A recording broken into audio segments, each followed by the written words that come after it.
un petit commentaire Vas-y. sur, ouais, sur l'intention qu'on prête, c'est-à-dire la Uncanny Valley pour les robots.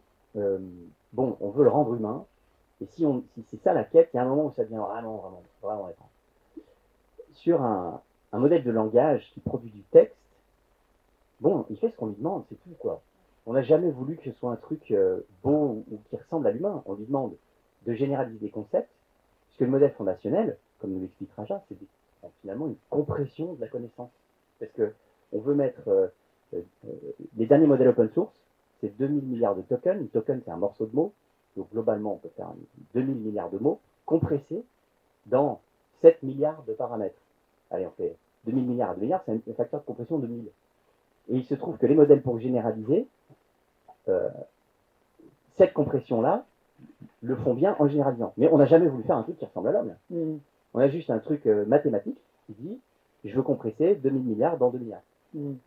Et c'est probablement un peu décalé cette réflexion de Jack Lemoine de dire bon, là c'est un truc conscient, etc. C'est une introspection sur le fruit qui sort de cette nouvelle technologie. Là où c'est probablement pertinent, c'est que le résultat de généralisation n'était pas attendu à ce niveau-là. Mmh. Et c'est ça qui est intéressant. D'où la réflexion qu'on a esquissée, qu'on a commencé à esquisser. Comment est-ce qu'on met en forme cette nouvelle forme de compression de la connaissance pour qu'elle soit accessible au plus grand nombre et qu'elle soit utile au plus grand nombre. Mmh. Et je pense qu'on est un peu un an après un accident. Hein. OpenAI le dit. C'était vraiment un lancement d'un produit de test. C'était un projet de recherche avant tout ChatGPT. Mmh. Ils s'attendaient peut-être à avoir 1000 users en une semaine. Ouais.